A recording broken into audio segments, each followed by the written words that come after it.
A local group has been established to preserve an architectural legacy. Elizabeth Pack is the convener of the Basil Hooper Project, and she joins us to explain what it's all about. Good evening. Good evening. Who was Basil Hooper?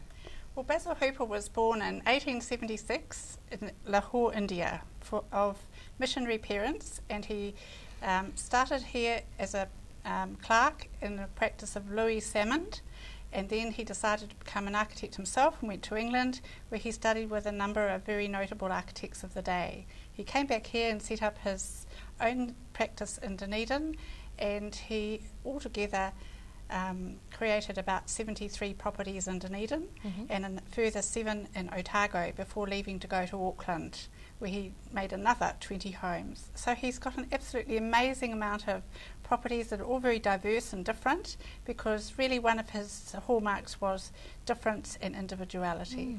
Are many of those properties still in their original condition? Some are and some aren't. As you can imagine, it's quite some time since he designed these, and it wasn't necessarily for the type of conditions and living approach that we have today. So a number of them have been altered, but that was really a bit of his own idea as well. He had very modern ideas in terms of heating and lighting and the way in which he designed the home to make it as convenient as possible for people to live in it. What is characteristic of a Basil Hooper design? I'm glad you asked that. You can actually tell a Basil Hooper house by the asymmetry of the building. There's nothing exactly matches something on another side of a room, or nothing's absolutely mundane, and really the characteristic of the house is that it's handcrafted. So he's credited with starting a New Zealand style of building for the first time, because before he started to design houses, a lot of homes were designed in England and they came out as prefabricated buildings like Ulverston did. Everything was built and it was put together in England, and then it was just built here. So he created a whole interest in building and making things handcrafted and having local materials and local craftsmen. Now, what is the aim of the Basil Hooper Project? Well, the aim of the Basil Hooper Project is really to draw attention to this wonderful legacy that is here in the South Island primarily. Chapman Taylor is recognised in the North Island for his legacy of nearly the same amount of homes, but Basil Hooper's rather lagging behind.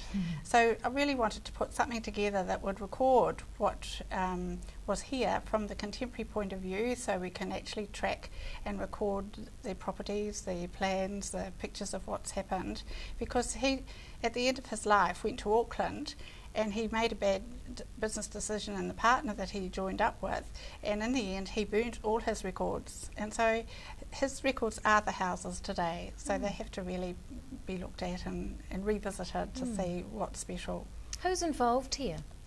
I put together a small interest group who are interested in this type of housing, and together we've been talking for a year on what we'd like to have happen, and now we've actually decided that we'd like to have a series of seminars to start the ball rolling, and last night we had our launch of the project at the Dunedin Public Art Gallery, and we had over 100 people attending. That was very exciting, and Professor Barbara Brooks gave a lecture on living in a Basil Hooper house, and she does. So it was rather a nice intimate survey of her own situation. Oh, lovely. We look forward to developments. Elizabeth Pack, convener of the Basil Hooper Project, thank you so much for your time. Thank you.